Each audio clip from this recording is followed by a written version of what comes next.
Andrew Cuomo is a man who needs no introduction, so we're going to get right into it.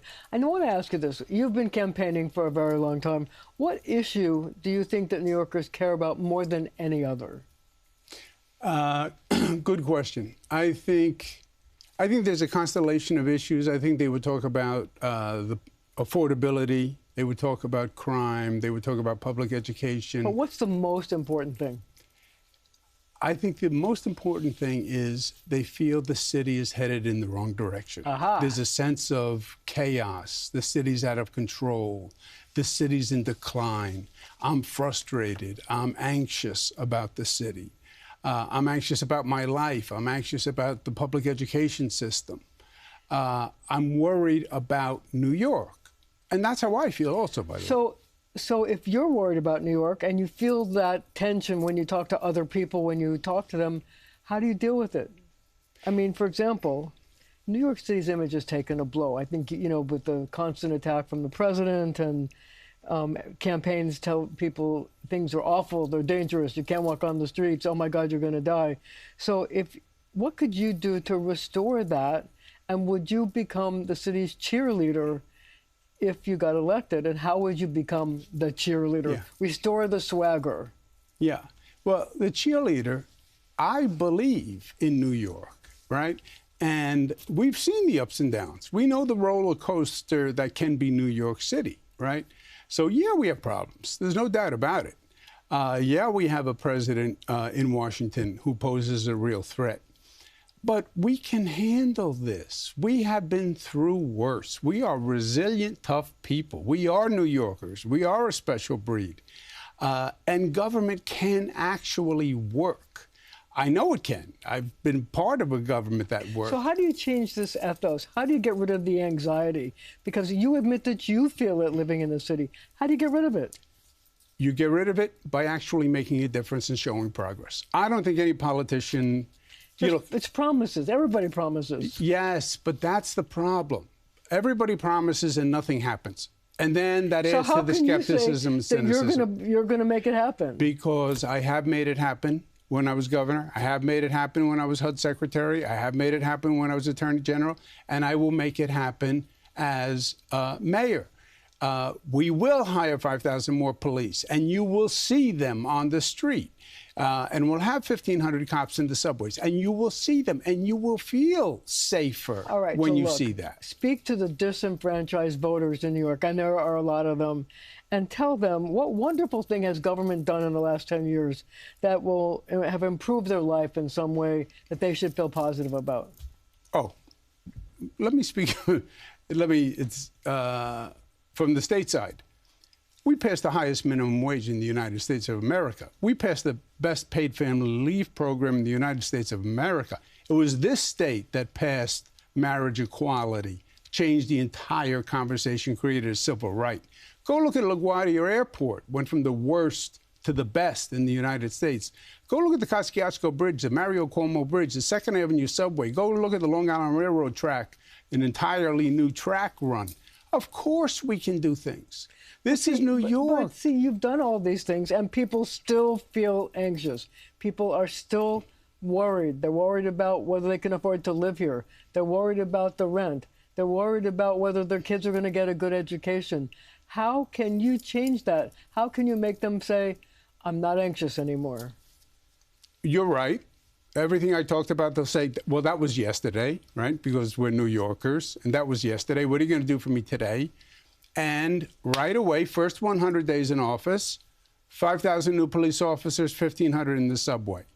Number 2, we're going to start construction on 80,000 new affordable units. The only way you're going to get the rents down is by increasing the supply. That's what has happened. We have no supply. Can you get the rents down short term before you start building? You can't, no, not without a gimmick that comes back and bites you in the tuchus later on. That's the quote-unquote freeze the rent. Bill de Blasio did that. My opponent is proposing that. We did that. It didn't work. About 25% of the housing units in New York City are rent stabilized, and they're saying we'll freeze that 25%. Yeah, well, first of all, it does nothing for the 75, and you don't really freeze the 25. You just postpone the increase. So that's a gimmick. The real answer is build more housing because we have a 1% vacancy rate. But we can do that. I was the former HUD secretary. I built housing all across the United States. It's not rocket science. If you can build subway tunnels and airports, you can build housing. But it's the competence to make the government actually work. And a government, Marcia, that says it's not about the rhetoric and the politics. It's about knowing how to manage and operate and having the ability, the skill, the talent, the hard-headedness to actually get things done in this city. So look, you have 3 young daughters. I'm wondering how you could relate to young people who are coming here for the first time, trying to get their footing, and, you know, it's hard to make it. You know, I was having a conversation with my producer earlier, and she said, you know, what did you do when you first came to the city? How much did you earn, and what was it like? And I was telling her I earned $200 a week, and I had to pay $300 with a roommate. It was $300 for rent, and I had to, you know, I can't tell you the place I had to live in with cockroaches, and it was horrible. But yet people come now and they're expecting to live in a high-rise building with a washer dryer in the apartment, and life is going to be good. How can you relate to those people who want to, in different times, try to get a footing in New York, which is a really expensive place to live? Look, there is no doubt that the rents are too high. Jimmy McMillan, the rent is too darn high. Let's paraphrase McMillan. There is no doubt. And it hurts us because it hurts us with young people coming to New York. Now, I do think there's an expectation gap, by the way. How do you fix that? I don't think you do. I think they believe, and I have this conversation all the time with young people, because I remember my first apartment. What was your first apartment like? It wasn't even a studio. It was like a hallway. It was like a hallway with a kitchen sink. Did you know you were poor? Oh, I knew I was poor when I walked into that apartment. But see, I lived in a horrible place. I didn't know I was poor. I just lived with what I had. Yeah, that's right. Well, the cockroaches were even poor in my apartment. Believe me, I. But, you know, their expectation is different. But there's no doubt that the affordability problem is all across the board. And that is just the supply of housing, build more housing. Doable, doable. All these things are doable. You know, a mayor is a management job, right? And when you look at the mayors who actually were successful, they were managers. Mike Bloomberg was a manager. Wasn't a politician, he was a manager. Bill de Blasio, in my opinion, one of the worst mayors we've had. Couldn't manage anything, never did manage anything, never had any experience. So your qualification, your calling card is management skills. Get stuff done. Know how to make the government work. Know how to build housing. Know how to deal with Washington. Know how to deal with Trump. Know how to deal with the state legislature.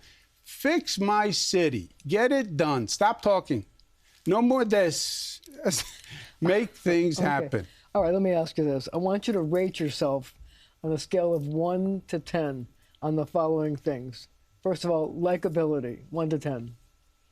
Depends by who? By my daughters? By you? Yourself. Rate yourself 1 to 10 on likability. I like myself.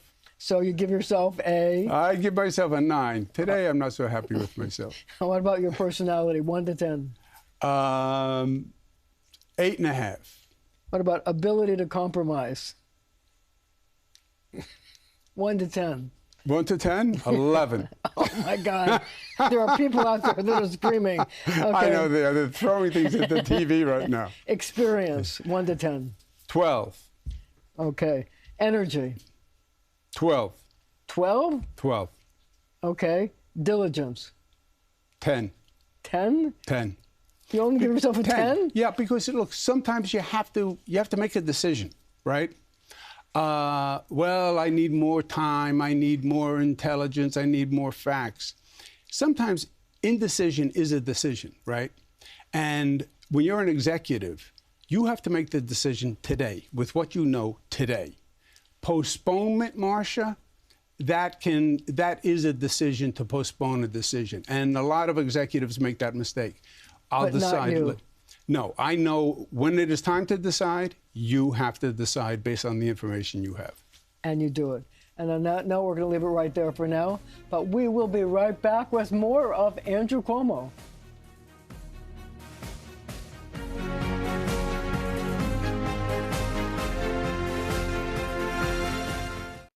We are back with Andrew Cuomo.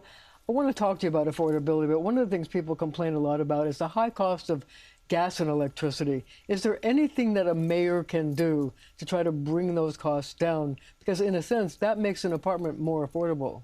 Yeah, it's a good point. The mayor has a limited role. Really, that's more a state role, federal role. What the city can do is expedite transmission lines. One of the reasons we have high-cost power is we're not getting the low-cost power from upstate New York. You know, there is... Why can't we do that? Well, there's hydropower in Canada, in Quebec, Hydro-Quebec, and you have nuclear plants upstate New York. As governor, I ran cables down the Hudson River to bring that power all the way down the Hudson River to New York City. But then you get into a New York City, the grid, the transmission grid. And the city's been slow historically in making those connections. Could and a the mayor city fix grid, it? yes, the mayor can make a difference with that. So let's talk about the high cost of food and clothing.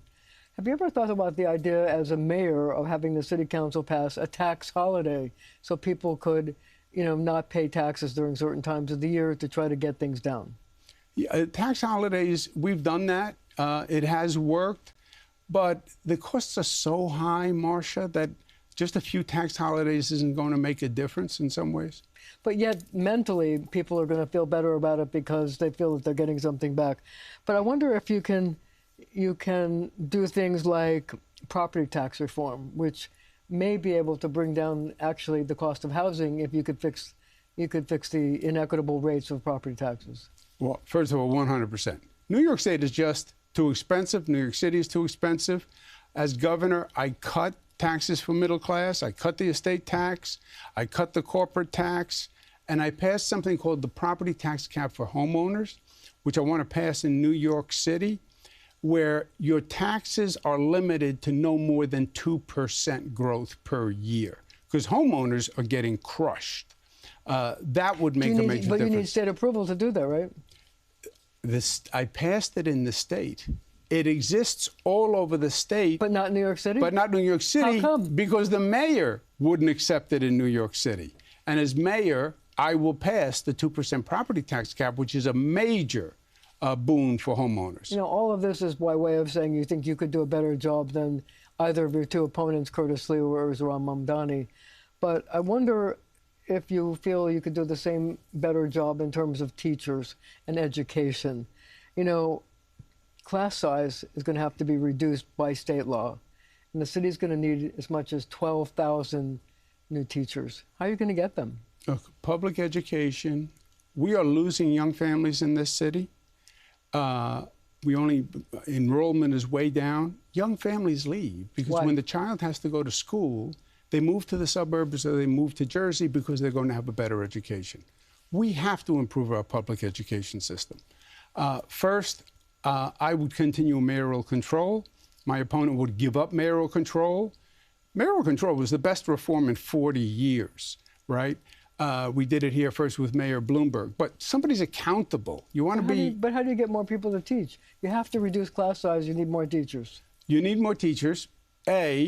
The state is going to have to, you know, the state had a great idea, smaller class size. Thank you very much. You know, eat less, burn more calories, lose weight. I get it.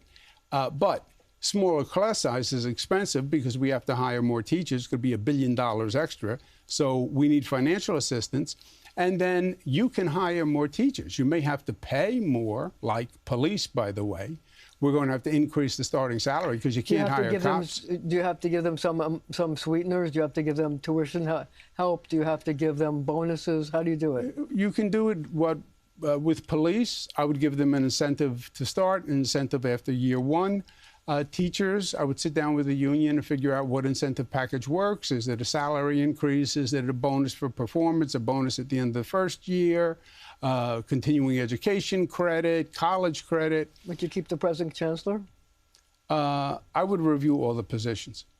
every position, including police commissioner, any of the people who work for Mayor Adams now would be on your short list of people that you would consider as possible? I think Commissioner Tisch has done a really, really good job. And I would say off the bat, I would ask her to stay. What about sanitation commissioner?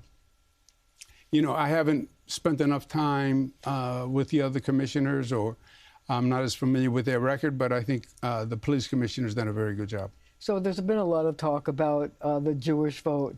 And one thing that I think is sort of interesting, there's a new poll that's out from Fox News, and it basically says that you and Mr. Mamdani split the Jewish vote. You get 42%, he gets 38%. I wonder, given the issues you've raised about his support for, or lack of support for a Jewish state, why are so many Jews supporting him, and how can you convince them that that's not the right thing in your view? Well, I think what's going on is two things. First, you have a difference of opinion on what's happening in Gaza and the Middle East.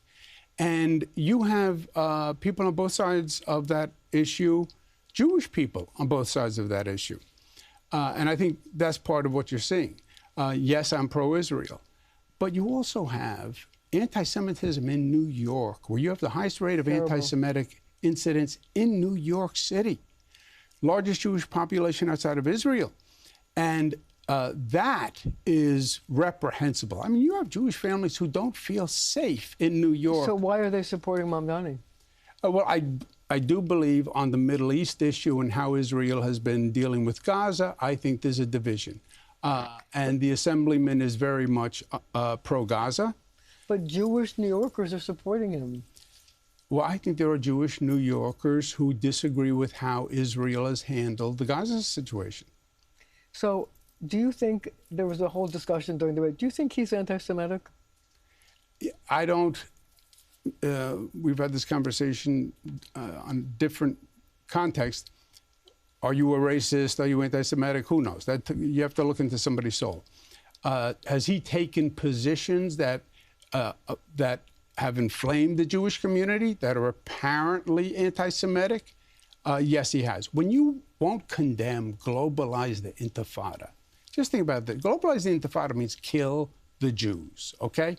If it was anyone else, if it was kill the Italians, kill the black people, you'd have to condemn it. Everybody would immediately condemn it. You have 15 but seconds globalize left. the Intifada, he won't condemn. Things like that are troubling. Condemn Hamas. They're terrorists. Okay. On that note, we're going to have to leave it right there for now. But there's more right after the show on our streaming channel, CBS News New York.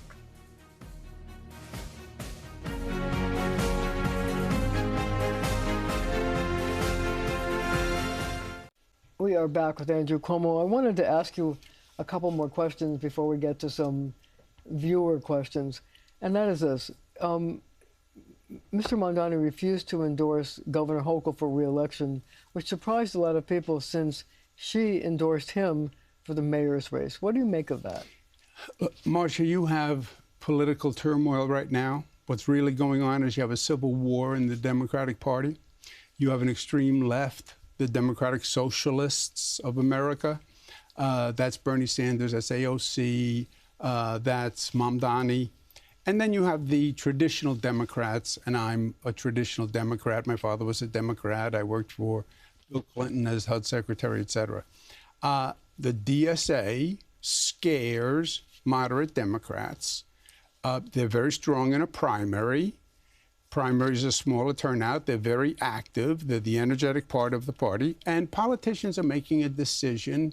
Do I want to try to appease the DSA so they don't challenge me in primaries? And everybody makes their own decision on that. But that's the tension in the Democratic Party right now. But, you know, Tom Suozzi on this show said two things. Number one, the DSA shouldn't be in the Democratic Party. They should form their own party.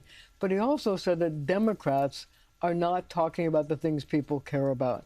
He said they're talking about social issues when people are more concerned with how am I going to have my health insurance and how am I going to afford my apartment. Do you agree with that? Do you think the Democratic Party has to sort of reinvent itself?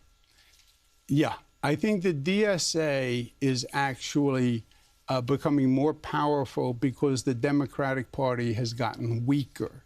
And the Democratic Party, I think there are two aspects where the Democratic Party has lost itself. We represent working families, middle-class people at their kitchen table. And we're not talking to them at their kitchen table about their kitchen table issues, affordability, public education, et cetera. Second, Marcia, government is supposed to get something done. And democratic government is not producing enough.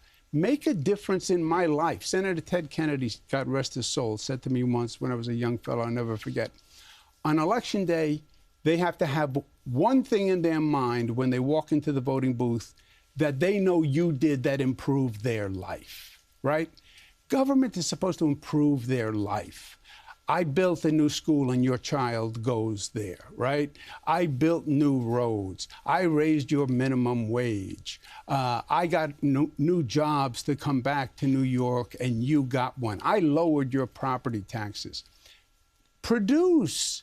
And we have gotten to a place where the politicians are all about promises and platitudes and theory and ideology, and they have no credential, no experience, no ability. And it's especially problematic for an executive, because an executive, you have to perform.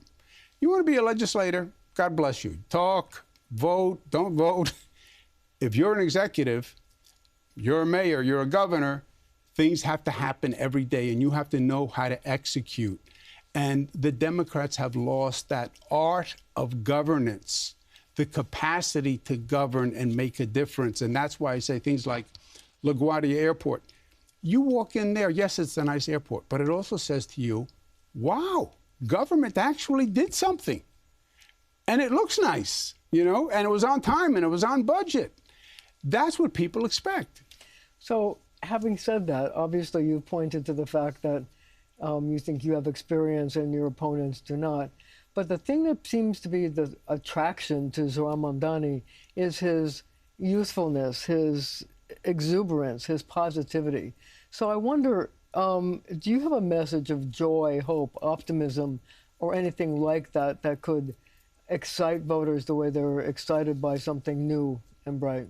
Oh, look, I believe New York City, the best days lie ahead for New York City.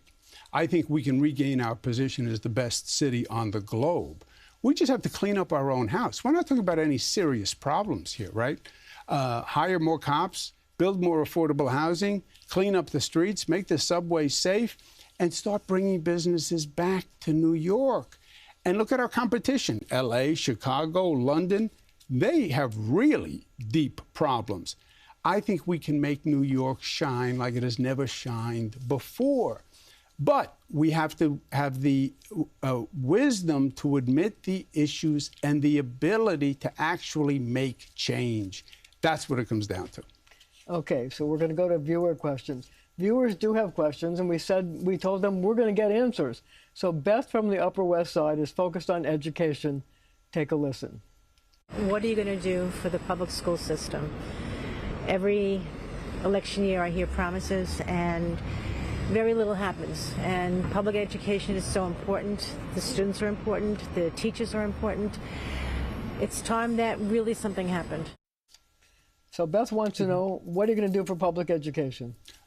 First issue in this campaign, I support mayoral control. The mayor should be accountable. I would not reverse that. Number two, we do have to bring down the class size. We have to hire more teachers. We're going to have to come up with incentives, whatever, to hire the additional teachers. Three, continue what they call the gifted and talented programs, which are like the star magnet for our public school system. Double the number of specialized high schools. Stuyvesant, Bronx High School of Science, we're all fighting about we don't have enough seats. Double that number of specialized high schools. Get back to reading and math. Our scores are below 50% But the mayor changed the way they teach reading, and they went back to phonics. Was that a good thing? I think we have to look at the core curriculum, what's working, what's not working, but it's reading and math first. I get everything else. and I get the bells and whistles, but it's reading and math, and in both, we're below 50%. But how do you feel about vocational education? Do you think that we should have more vocational educational schools? Yes, and we have specialized high schools that do that, and I think that's a generational shift, right? There was a point where, well, you went to a vocational school, it was almost secondary education. Look, we need electricians, we need tradespeople, we need carpenters. A lot of money. A ton of money. I should have been an electrician. Are you good at it? No. Can you change my light bulb? Yeah, no. Maybe it depends. Sometimes I go left, sometimes I go right. But so those vocational schools, yeah, they are very important, especially as everything gets more sophisticated. An auto mechanic, you have to be a computer genius to work on a car nowadays, you know, and they pay very well. Okay, staying close to the topic of education, Robson from Astoria wants to know this. How would you improve the transportation system for kids with disabilities in New York City? Kids with disabilities. Oh, we have to do a better job. Earlier evaluations, and we need more specialized services for children who have special needs. Mayor Adams has started doing that, in fairness, and I think he has us pointed in the right direction. We have to do even more. Okay, so Kitty from the Upper West Side is not a casual observer. She wants to know this. Listen. Why did he support the IDC? She knows a lot about government. Why did you support the IDC? The IDC? You know, Mr. Klein's the independent government conference that was she's talking about the one in Albany where they sort of Democrats who sort of voted with the Republicans. Yeah, that was an existing conference that existed when I got there. It was a spin-off of sort of moderates, but that was an existing conference that was there before I became governor, and I recognized them while they were there. But yet, they did support you when you decided to pass same-sex marriage. Many of them. And Republicans. We passed same-sex marriage. First big state in the United States. And it was a big deal. It created a civil right. And by the way, changed the discourse in this nation. The president then supported it. The vice president then supported it. But that vote was every Democrat, and we needed Republican votes, and we had Republican votes also. That's what made it special. So Greg from the Bronx has another question about your record. Listen. Mr. Cuomo, I'd like to know if you didn't do a good job the first time, what makes us think that you're going to do a great job as a mayor? Okay. He said if you didn't do a good job the first time, what makes you think you could do a good job as mayor? I guess you're going to dispute the fact of whether you were a good governor. Look, I think I did a good job as governor. I think there's a lot of accomplishments. And you got through COVID? Yeah, I handled COVID, Superstorm Sandy, et cetera. Made a lot of positive changes. Was it a perfect record? No. Did I make mistakes? Yes. I signed over 1,000 pieces of legislation. Would I do everything the same again? No. What would you change? The New York City was defunding the police. Yeah, that far left movement under Bill de Blasio. Yes, I remember. Defund the police. They took $1 billion from the police budget, dropped the police way down, lowest level in modern history. I could not stop it. But what I did do was I added more state police for New York City and more MTA police. I should have done much more. I should have added many more police because the city really ravaged the police department. And the state police, state troopers, MTA police could have offset that city action. Marcella from Coney Island has a question about animals. How he can change the animal control in the system, you know, because they continue killing animals. And I think New York City or USA have a lot of money to change the system, to don't kill animals.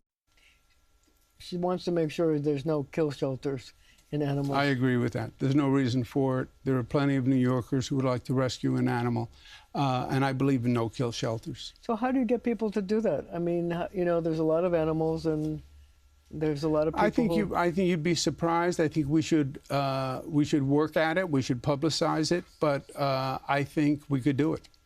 Okay, sticking with animals, Jason says New York City has gone to the birds. Andrew Cuomo, what you gonna do about all these pigeons out here, brother? Handle the pigeons.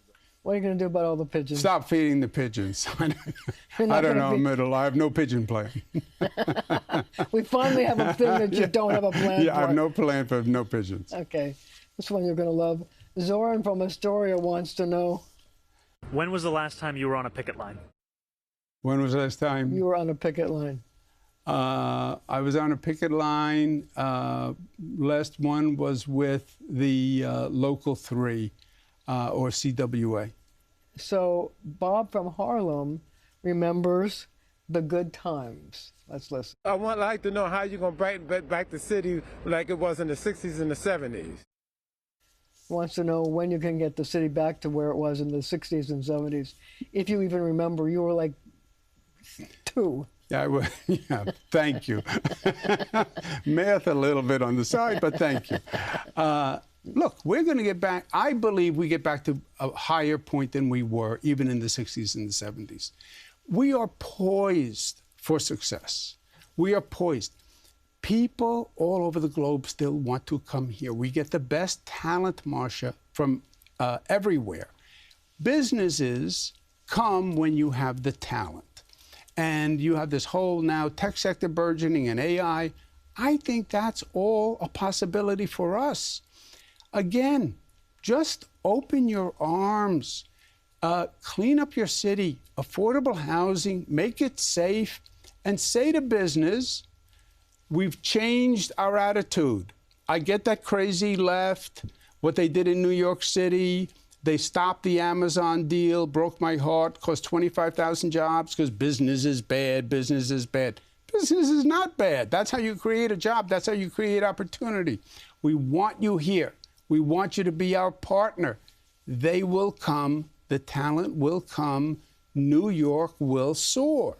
So, Andrew, we want to let you have the last word. I'm going to ask you to look into the camera right over here and tell New Yorkers why you should be the mayor of the city of New York and why you'd be the best person to run the city in these tough times. The job of mayor is an executive job, like governor is an executive job. Fiorello LaGuardia said there's no Democratic or Republican way to pick up the garbage. We have to have a mayor who knows how to get things done, who has an experience in getting things done, who can manage 300,000 people, who can manage a $115 billion budget, who can manage President Trump, frankly, and a hostile Washington, and is willing to take on these tough issues and, yes, have some opposition, and, yes, get criticized, but make change, get things done, clean up our city. I have done that all my life. At HUD, I built affordable housing all across the nation. I can do it here. As governor, I ran a budget twice the size of New York City, passed the budget on time every year for 11 years, capped the growth at 2%. I cut taxes. I built major projects. I know how to manage. I don't do a lot of things well. You don't want to hear me sing. You don't want to see me dance. Oh, but I do. I know how to make change in government, and I will. And I promise you, New York City will be better, safer for your family and for mine. Andrew Cuomo, thank you for joining me. Thank you. Thank you at home for joining me. Now, early voting starts Saturday, October 25th. Election Day, November 4th. Thanks again.